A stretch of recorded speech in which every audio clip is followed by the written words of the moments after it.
Morning. I am so happy to have so many people out there hearing us today.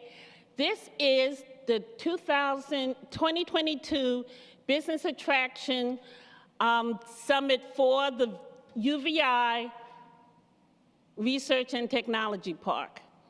Now, I know some of you want to know, what is this new technology we're using? We're using Hoover, and a lot of you, it's new, but we want you to really participate. Some of our participants have pictures. Put your pictures up. Please ask questions. We're going to have questions for this panel. And our first panel this morning is planting roots in the Virgin Islands. As you know, this is business attraction. The RTPark uses this platform to help us bring companies here to the Virgin Islands. We want them to know what it's like to start a business, what it's like to live here, what they need to do, and this panel today is going to really help us do it. We have an exciting panel. We're covering all type of areas, and our panel consists of our Commissioner of Health, Justa Encarnacion, and she's right here. We have someone from the real estate area, and she is right here also, Diane Canagator O'Reilly. We also have the schools. And so we have representations of 3 schools here in the territory. We have Bill Bugg, who is from the Good Hope Country Day School here in St. Croix. We have Shannon Harris Oriel, and she is from Antilles School in St. Thomas. And we have Liz Kinsella, who is from the Gift School in St. John. And we also have some business people who have had their businesses here, and we want you to hear from them. So we have JP, who is from Farm Shelf, and we also have Leon Hughes, who is from Nerex. And we're going to start our conversation today because we have a lot to tell you. It's like, what are the first things you would want to know if you were coming to plant roots here in the Virgin Islands? And I always say, I planted roots here 42 years ago. Even though I'm a 7th-generation Virgin Islander, I was born in the States, and I came back with my mother and my husband and a son, and we came here, and we've been here ever since. And I had 3 sons here, and we love it. So I know there's a transition. There are things people want to know. And so the first thing I think people might want to know is about what's health? What's health like here, especially in this world of COVID? And so we're going to go to Commissioner Encarnacion to kind of tell us how the Virgin Islands really saw COVID, how we handled it. And I just want you to know we are all very proud of how we handled COVID here in the Virgin Islands. And we're very proud of our commissioner who kept us safe. And we want you to know that it's a safe place to be. So, Commissioner, can you tell us? Well, good morning. Thank you so much, Amina. Good morning, everyone, and welcome. Before I start to that, I have to say that I am a Virgin Islander, but I left for a while and came back and planted roots here as well, back home, and many of us did the same thing. Diana and I were talking before, being natives ourselves and having so many family ties. So I think that's important. So before I speak about health, I encourage all of you Virgin Islanders that are out there to think about coming back home. There are a lot of interesting things that you can come back home to. And health, of course, is one of them, because I see healthcare, it's not just, when people think healthcare, they think hospitals, right? Well, healthcare is so much more expensive than just hospitals. You have public health, you know, I was born health-wise in the hospital, right? Not just in the hospital, but my career started in the hospital. But being the Commissioner of Health opened up my eyes as to what public health is all about, and that is the preventive side of healthcare. And so that's how we looked at COVID-19. How do we actually prevent COVID-19 from highly affecting our territory? So we started first, we knew that October, November, December, we heard numbers increasing internationally. Then we heard, you know, that the numbers starting to rise in Washington State, in New York, and then hundreds of thousands of deaths that occurred there. And, you know, 2 days ago, it was identified that the United States reached over 1 million deaths. And it continues on a day-to-day basis. So what could we have done here in the territory? We started to meet. So you always look at your strengths, your weaknesses, what you can do to create a project. So we focus on a project. And when you look at strategic planning, the first thing that you do is who's at the table and who needs to be at the table.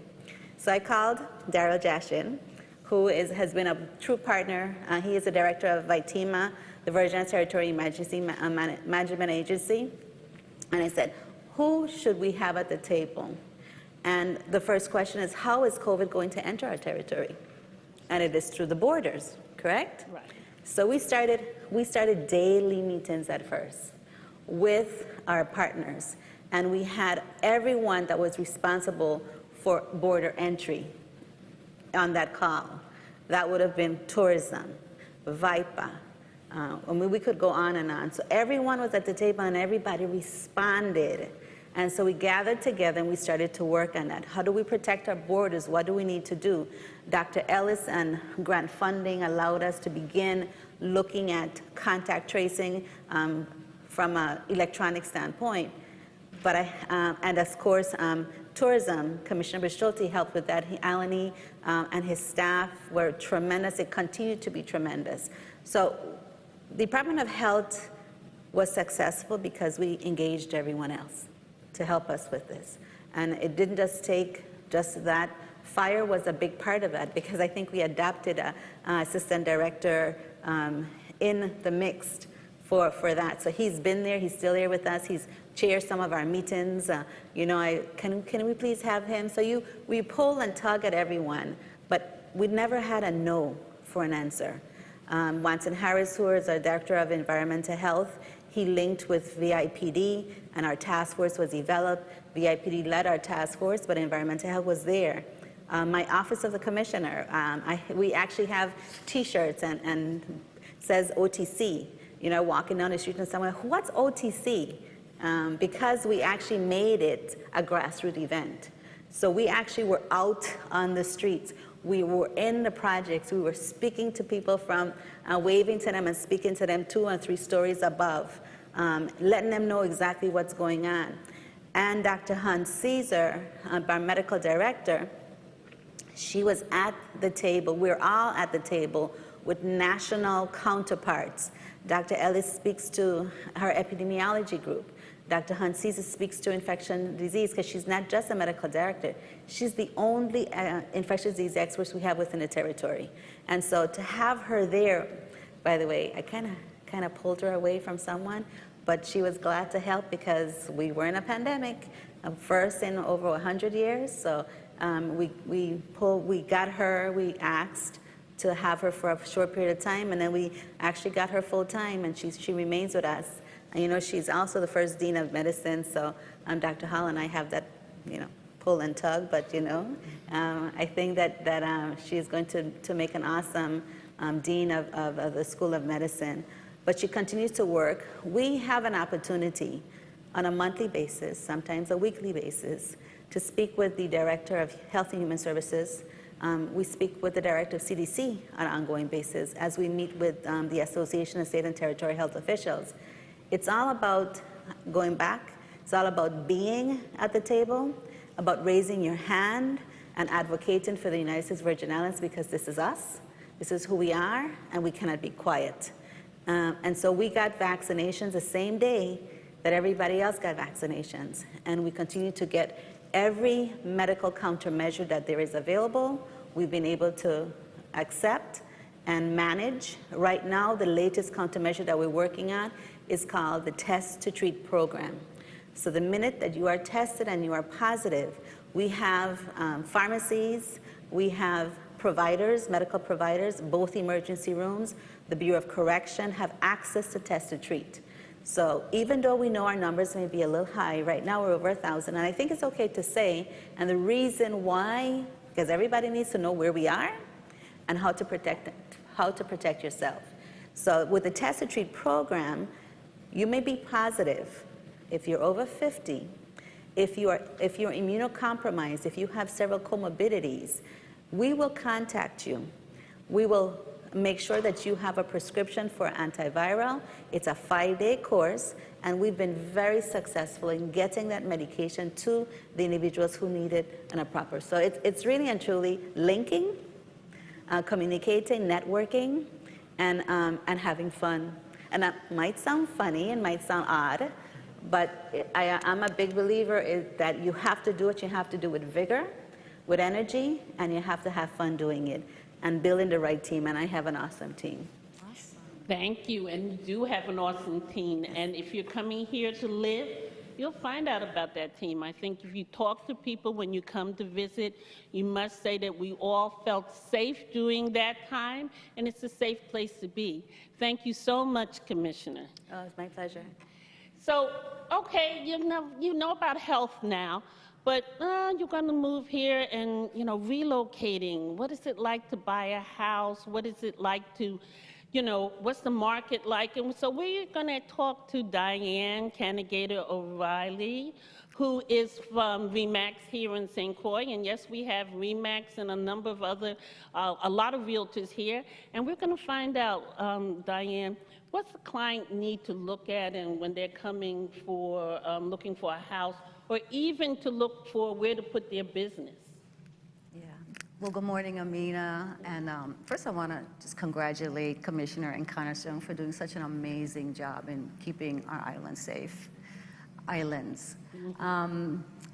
Yes, well, relocation is, I think there are a lot of components involved in relocating. I am a Virgin Islander, several generations deep, and yet I left like Justa for 20-something years and made it back home. So it's a little different. This is coming home for me, but I did notice after 25 years that there were changes that I had to adjust to, and it was, different people. The island had grown and diversified, more businesses, just a lot of changes here.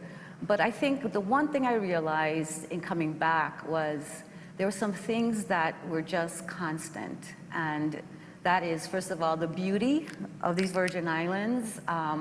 I just can't take it for granted. I made a decision right off. I will never take for granted what I wake up to every single morning. I enjoy our beaches. I frequent them to exercise and meditate and just be in a totally different environment than I was in. I was actually in New York for 25 years, so this is a wonderful change to come back home. For my clients, I think relocation, I found the components are, yes, the physical aspects, the actual making a decision where to live and how to pack your things and how to ship them, and learning about the agencies and various government resources here, if you need a license, where to go and whatnot. And in speaking with my clients, I think that the biggest thing that assisted or helped them was having somebody on this side, a good realtor, a good colleague, business partner, or someone that was familiar with things on this side to navigate and guide them through. We do have websites you can go to, and there's a settler's manual, but I don't think there's anything like having a physical person to tell you the day you land here, like where to have breakfast, where to have dinner, what are which beach to go to, where to get the best pina colada, or whatever it is that you want to do. It's just, it feels very comforting. So whether it's, making sure your realtor is a person that is resourceful and is willing to go beyond helping you find the perfect home, or linking up with someone here on the island that can do that for you.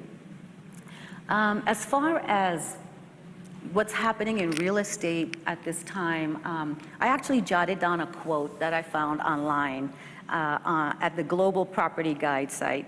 It said, "The U.S. Virgin Islands housing market is heating up, buoyed by strong demand and improving economic conditions."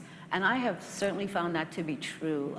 Last year, in the midst of a pandemic and all that we were going through, our sales were out the roof. And, you know, I just wonder, I couldn't imagine that that was happening. I mean, we are a resilient people. The Virgin Islands, I mean, in the last few years, we experienced a recession. St. Croix experienced the closing of, you know, our oil refinery.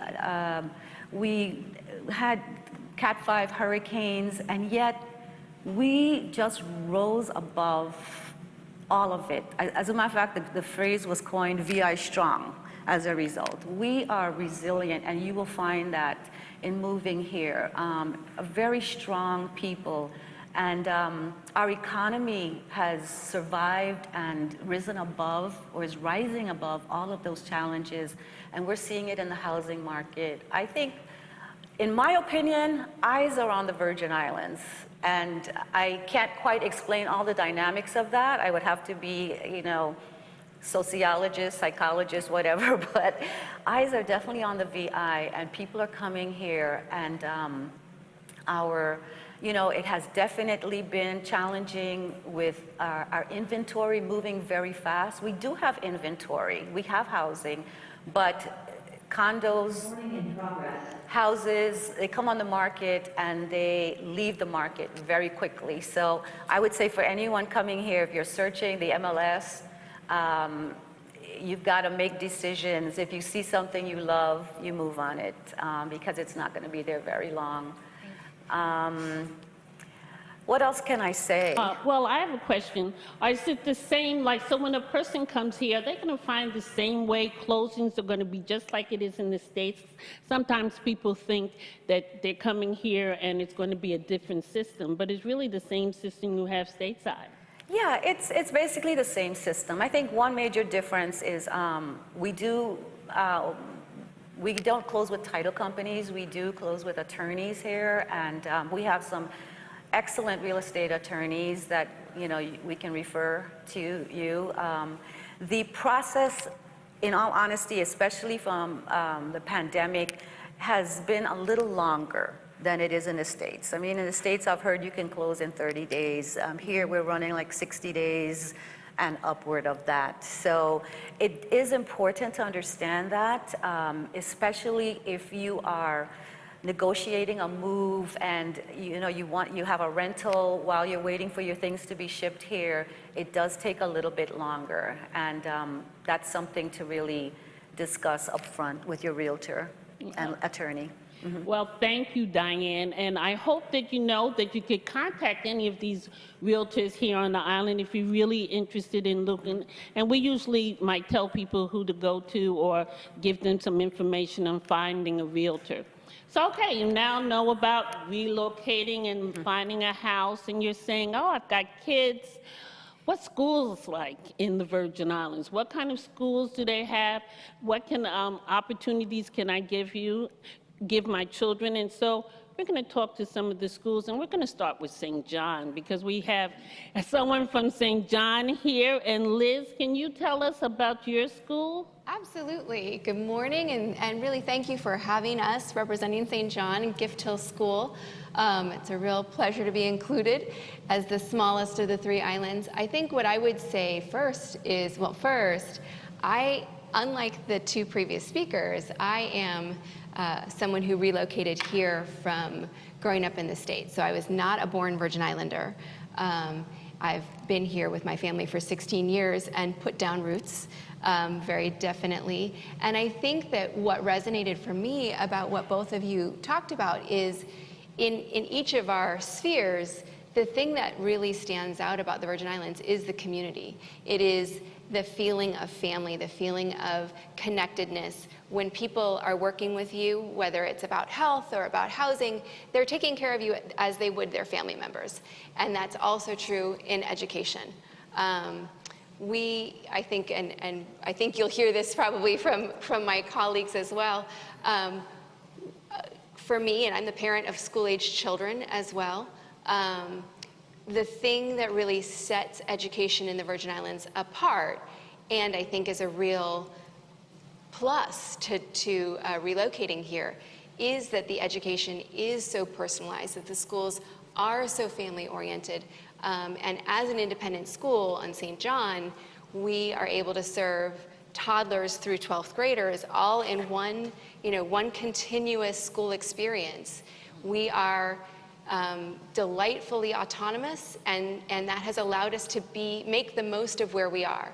So the education that we offer really emphasizes experiences. It emphasizes what we call place-based learning. So our classrooms are just as likely to be on a trail or underwater as they are in the physical classroom of a building. And I think that that's really important as you hear about the realities of what our community is facing, and I think that's reflected everywhere. We need to be educating kids that are not just spitting back facts, we need to be educating children with skills that they can apply to solving problems, and that's very much what our school systems here do.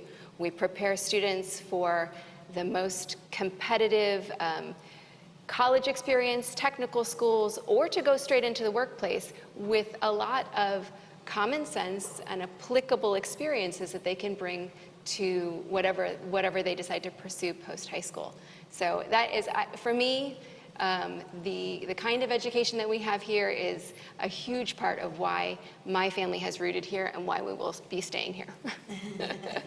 Great. Thank you, Liz. Shannon, do you want to tell us about Antilles School in St. Thomas? Yes, well, Liz took many of my answers and responses. Sorry. But, good morning, and thank you. I'm Shannon Harris. I'm the head of Antilles School.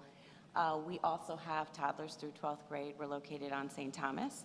And just, our schools are similar, the three school representatives here, but we're also different. Each school has a different personality, just as the islands do. And so I think that the key thing for folks to know is that when you're moving, whether it's for your own experience or for people that you intend to hire, there are excellent schools and excellent school experiences for your family. And you can discover that by visiting our websites or having that personalized experience that we have in our admissions offices, where you talk about what your family's needs are and wants are, and we can direct you, and we can connect you with realtors if you don't already have one, or the realtors can send you to us, because as you mentioned, the community aspect and taking care of our families is one of the highlights, I would say, that many people talk about in their moves. And we're not just talking about curriculum and what your kids need, but we're talking about where might you want to live, what are some of the activities they'd want to do outside of school, what is it like to move, travel back and forth, make good use of your time when you have vacations, and maybe capture the best of both worlds if you're trying to figure out how to make island life reconcile with the things you might prefer elsewhere. My own experience, I moved to St. Thomas 20 years ago. I am not from the Virgin Islands, but have many lifelong friends and have spent my entire life visiting and coming, and even as an adult, every time I had free time, I would be here. I came down intending to stay for a year or two, and so I had lots of help from the people that I already knew, so that was a little bit unusual. But I found that the same things that I had from people who already knew me, I've seen replicated by people who don't really know you, and the communities that you form. So I came down teaching at UVI. I came on a visiting instructor's contract. As I said, intended to stay for a year or two and haven't gone home yet. So there are many ways to reinvent and create a life that may not be exactly what you thought when you got here, but there's so many opportunities. And we're here to help and launch your children, whether they're yours or your employees, into the world. We're creating experiences for children so that they can solve problems that we don't even know exist yet. And coming together and doing that has been really an amazing experience to see. And we send children to colleges and post-secondary experiences of the full range. Some stay home, close to home, and attend UVI. Some go abroad. We've got the list of the Ivies and art schools and HBCUs and so many wonderful experiences. And then, as you said, straight to the workforce. So we're available for any of the questions that you have, in particular about St. Thomas at Antilles School. Well, thank you, Shannon. And next is St. Croix, and Bill Buck is here to talk about his school. Well, thank you so much. I'm probably the newest resident in this, certainly in this side of the panel, and my family and I relocated to St. Croix 3 years ago. So I've just completed my third year at Good Hope Country Day School. And I wanted to just, what you said about the real estate market really resonated to me, because I think it is really about creating relationships right there at the beginning. And I think that people are so welcoming that those relationships are easy to make. We chose to rent a house for the first year, and that turned out to be a really good decision, because we were able to explore the whole island to decide, what we really liked in terms of a neighborhood and all that. So we have 3 boys, and we have really loved our time here so far. Good Hope Country Day School has been around a long time.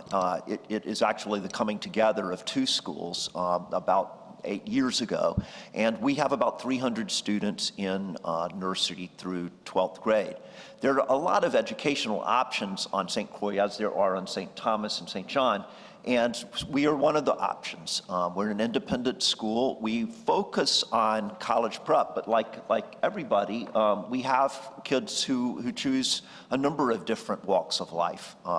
This year we have 22 graduating seniors. One of them is one of my own sons, and the students are heading to colleges, sort of like Shannon said, from Ivy League to my own son's going to WPI in Massachusetts. We have kids going to the University of Virgin Islands, to a number of different state universities and independent colleges across the country, as well as one of our 22 is heading to Australia for college. So we also have, just sort of like the college list that we shared, that I just kind of summarized, we have families from all walks of life at all 3 of our schools. We have students from a number of different countries, students of Puerto Rican background or Filipino background or Crucian background, or people who whose families have been here for generation after generation, and a lot of people like me who've relocated from various parts of the United States. And I think that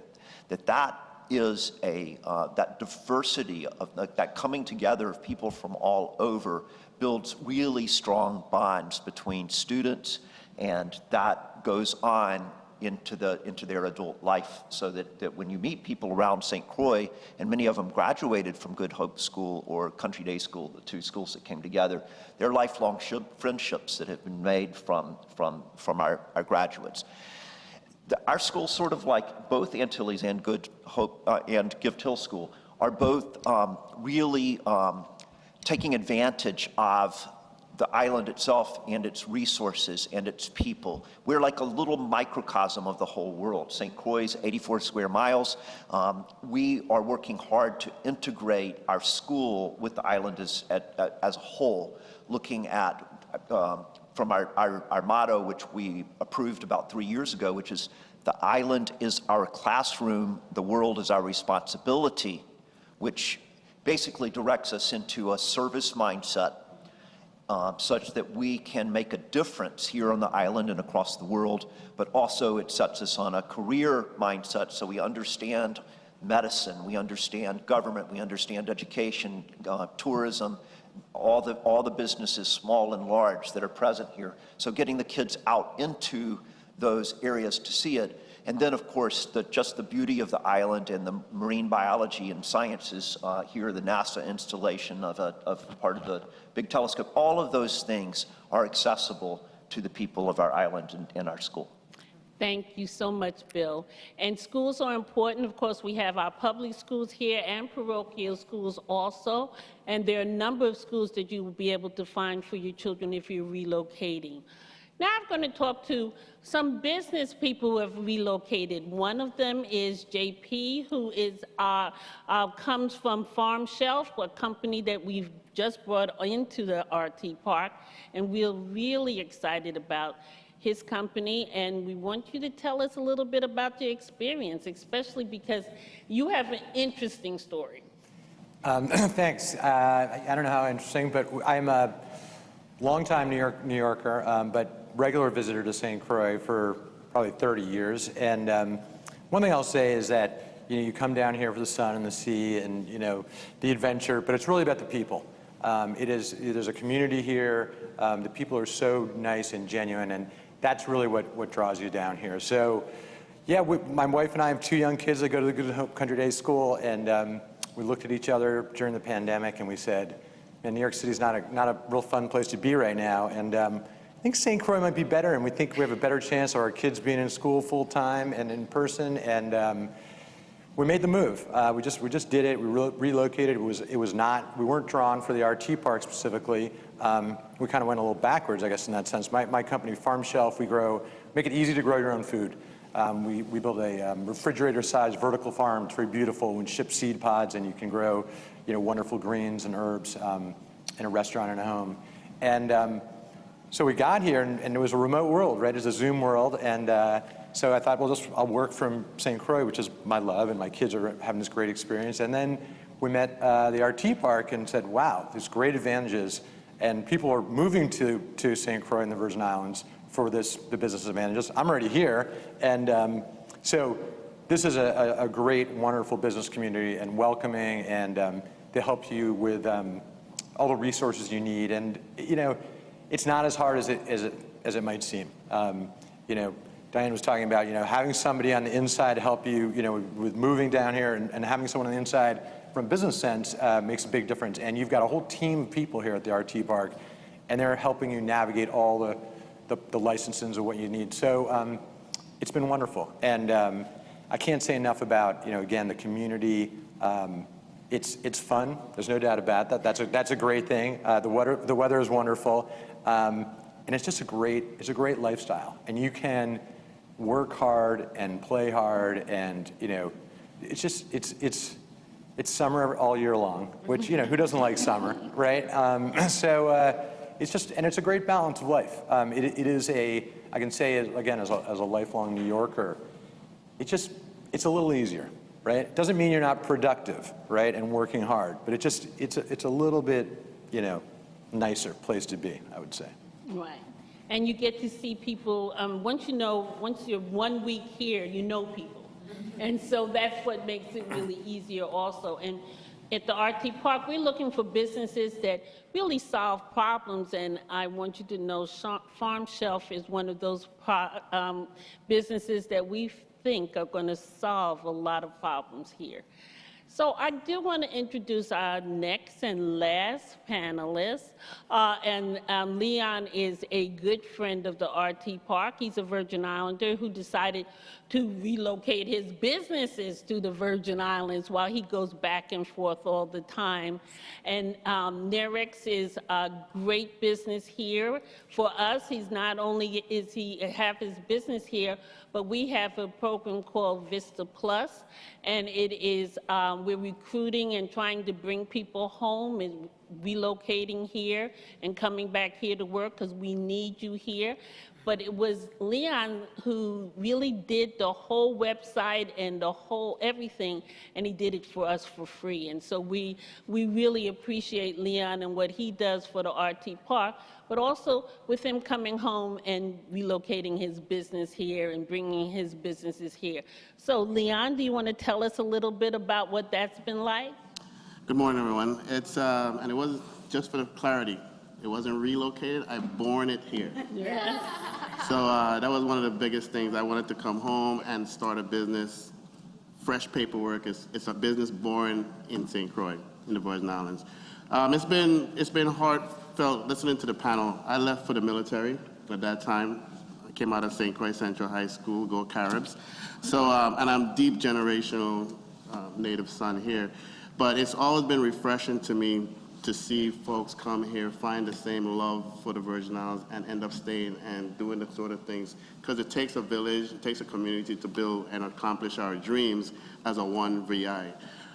Coming home and being a part of the RTPark and seeing, even within the RTPark, how they've grown, how they've attracted talent within the RTPark, the type of talent, highly skilled, very personable, with a mission to share that, not just for the Virgin Islands, but for the rest of the world. I think that was also very inviting and very refreshing. Because when I first came here, I felt like I was a technologist on an island on an island because you didn't have a lot of people you can have those conversations with. The university, Dr. Hall and his program was very inviting. When you talk about safety, you got, the commissioner making sure that everyone can do what they need to do in a very safe manner. You have the schools, both public and private. And so to hear another business owner come in and sharing that he's here full time, and I'm still going back and forth, I'm still a little jealous. But, my umbilical cord was never cut because I left the Virgin Islands. I've always wanted to come home. It's always been my thing. And when my mom, who used to work for the Virgin Islands Research and Technology for Agriculture, she said, I think the building opened up again. So I left directly from the airport. I drove straight here, and I knew I wanted to be in the RTPark. So I came home for that specific reason, to be back home, being a contributing member of the community and letting folks know that you don't have to leave. You can leave. Some of us have all left and have those experiences that we bring back. But you can now, in this generation, you can stay here and be just as productive and build your own business. You can go from school to work, or you can go from school to your own business. So I want to make sure that's also, we're solving problems everywhere. We need small business owners are the engine that generates jobs that people then can work. So I came home and I'm trying to be an integral part, but not just the RTPark. I'm the vice chair for the Chamber of Commerce. I sit on the Governor's Workforce Development Board, advisory to a few different things. So you got to get in to understand what's going on so you can see how you can contribute. The sideline has never been my thing. I want to be in the game, give me the ball, coach. So I'm glad the RTPark has appreciated me being a part of their community. Thank you so much, Leon. And I want to thank everyone here but we do have some time so we could take some questions, and we do have questions, okay? So one of them is that, what might be the cultural challenges that you see here? Do you find any cultural challenges here? Any of you want to answer that? Well, I can start. I have an experience just last night. If you look at me, you don't normally say, okay, this person is definitely a Virgin Islander, right? Okay, right? Let's put that on the table. So I'm at an area, and I walk up, a group of people is there, and I said, good evening. And a young lady said, it's night, you need to say good night. And I looked at her and I said, I am a Crucian. I know the difference. However, I will start with good evening and I will end with good night. So, but we normally say good night. So she had a point with me, and we ended up happy to have met each other.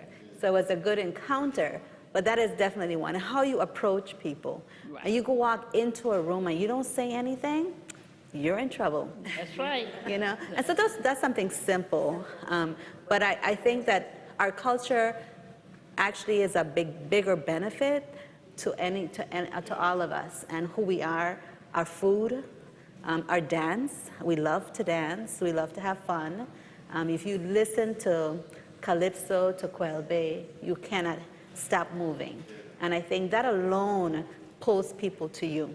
So that's just a little bit. I know that there are other barriers as well, but I'll let the other ones who are not from here speak to. Yeah, I would say super positive culture and real diversity.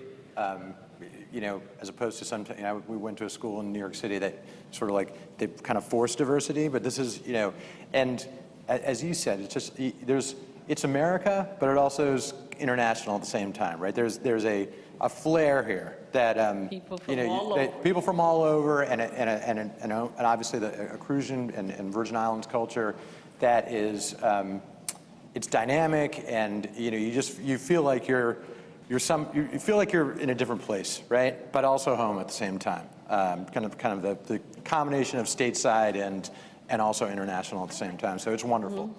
Yeah, I'd like to add to that too. Yeah, I think we have a core culture and that's what I experienced being away for 25 years and coming back. It has expanded. I see the Virgin Islands as, you use the word microcosm, who said that? Of the United States. I lived in New York, and you look at Lady Liberty welcoming everybody. And I feel the same way about here. We welcome somebody said there's like 50-something nations represented on St. Croix alone. And I mean, that's like amazing to me, but we do have our core culture, the core foods and whatnot, that is the foundation. But I think it's a very welcoming culture. There's a saying, maybe it's scriptural, if you want to have friends, you show yourself friendly. And I think the people that come and have that positive, as I hear in JP, outlook, and they're friendly, you will make a lot of friends, and you will find it's a very generous and loving community. But it has to be symbiotic, right? It's a love affair. That's what I call it, a love affair. Yeah. Because, okay, go on, Shannon. I wanted to say that the beauty of the diversity is that it's almost seamless, and that's not to suggest there aren't conflicts. But if you looked at it on paper, or even looked at my school community and said, look at the difference and the depth of diversity in terms of backgrounds and opinions and experiences, on paper, it wouldn't look like it should work, particularly given the world that we're living in right now, but it does. And so that's the beauty of it, and that you really have genuine, authentic experiences with people who are different than you. And when we're at our best, we're teaching people how to have an appreciation for and exploration of that, while respecting and being very much a part of the culture that is the Virgin Islands. I think that when it becomes a conflict is when people arrive and expect the Virgin Islands to be like it was where they left. And that's where it becomes a challenge. And you have to, as long as you recognize that you're going somewhere different for a different reason or for a different experience, there really isn't a challenge. It's more benefit. And that is the truth, and I call it a love affair, because people come here and they come for a visit, and all of a sudden they're coming back to live. And then sometimes you see people who leave and they say, I'm leaving, and then a year later they come back and they say, I'm never leaving again. Okay? And of course, Virgin Islanders, they come home all the time, and that's what we're encouraging. Someone wanted to know about our population. Our general population is 100,000, 50,000 on St. Thomas and 50,000 on St. Croix. And Yeah. St. John has how many people?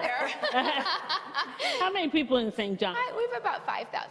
5,000 people in St. John, but you could tell, and our population has gone down a little, but I don't know, it seems to increase more every day a little also, but it's manageable. It's space. It's, you know, when I go to the States and I get in a big crowds, I'm like, oh no, this is too much for me. And then they wanted to know if we help people, if the RTPark helps people finding homes. We help people, we like to say we connect people. We make sure that they connected to, if they ask us, we have people who we connect to. We will call someone and ask who's the best person for this. So we do that type of connection. And then one of the other questions is that, you know, how do people feel about driving on the left? All right, and that's something that when you come to live here and you have to drive in the left, some people wait and they don't do it, and then some people just jump in. I just always say, if you're not on the side of the curve, you're on the wrong side. So, but you get used to it and you'll remember, and then you'll be able to go back and forth. Someone else asked, are there any maker spaces on the island for community members of all ages? We don't have maker spaces, but the RTPark has a co-working space in Christiansted for businesses. Is to encourage entrepreneurs to come and work in that working space. If we have businesses that come, we call it a soft landing, that you're coming down to start your business, you don't have an office space yet, you don't have anywhere to work, you haven't made certain decisions. You come to our co-working space and you can work out of there. JP works out of there. It's a wonderful, it's a one type of soft landing. It's a wonderful place to work. I go there every day. It's a real office. It's right in town. It's fantastic. Right, you have Xerox machines, we have office, meeting space, conference rooms. Leon uses it when he comes. You also have people, our clients can use our building right here at 64 West also and use office space here. So we try to accommodate that in many ways. There was someone who asked, you know, about the infrastructure and the health in the next 3 years, and that's for you, of course. So where do you see health in the next 3 years? Excellent question. Looking at it from a Virgin Island perspective, I typically, since I've become a commissioner, I've become a Virgin Islander per se. Yeah, I have to look at it from 3 different aspects. And so on St. Croix, of course, you know, our hospital really suffered from the hurricanes and still rebuilding. And so we have JFL North, which is a modular section that's supposed to be opening. The goal is to open in August. And we have someone in particular, Daryl Smalls, who's really working in that project. And we're looking at, it's going to be a scale down. So we have 54 rooms that's going to be open. But we do have accessibility for all of the services that we currently provide. Of course, external to that would be, we're talking about conversations about dialysis, which, you know, it's always important to me. Because I've had several family members also directed dialysis at the hospital. So that's a special conversation for me as well. So that's what we're looking at, how we actually provide access to the community. On St. Thomas, the hospital, of course, right now the conversation is, should we?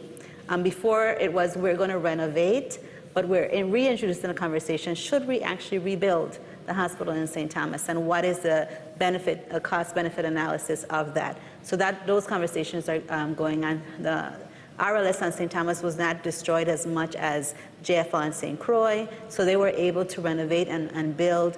For example, they built 2 COVID wards during the pandemic, which really we utilized. Sometimes it was full, so that was amazing to have. I'm a big believer in what we do on St. John. So I'm there with you, especially during the hurricanes and storms. So we had a meeting just yesterday with Director Jackson and Baitima, the whole cabinet, we were there. What do you do when we have emergencies and St. John is going to be affected? And so we talk about that. And so we are looking at making sure we have access to care even during storms on St. John. Before I go, I have to give a plug, not with the next 3 years, but we're looking forward to demolishing the current Charles Howard Medical Complex, and that is the Department of Health. And so we're looking at that in August, and we're rebuilding that entire complex, and it's going to be beautiful. We have pictures that are circulating as of yesterday, and it is going to be the state of the art, and we're putting everything in there that we know the community is going to need. Okay, thank you so much, Commissioner. And it is over. I really want to thank our panelists. They were great, and I hope that if you have any questions, you know, you can call the schools, you can call the RTPark, you can call the realtors, you can call the Commissioner, Department of Health. That is what we wanted you to know. And we're going to, we have a full day, an absolute full day of great information for you. The next one coming up is going to be building a future workforce. We're going to take a 10-minute break, okay? And then we'll come back. And please, if you have photos, upload them to Hoover. The Hoover platform is going to be up for 6 months. You're going to be able to see this conference.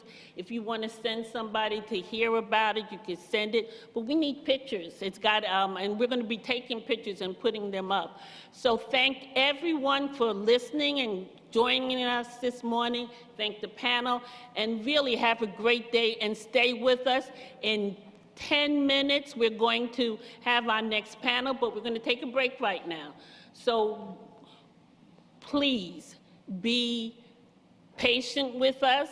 If you see a little glitch, that's okay. We have plans for a great day today, and it's going to be wonderful. So goodbye, good afternoon, good morning, and see you in a few, 10 minutes.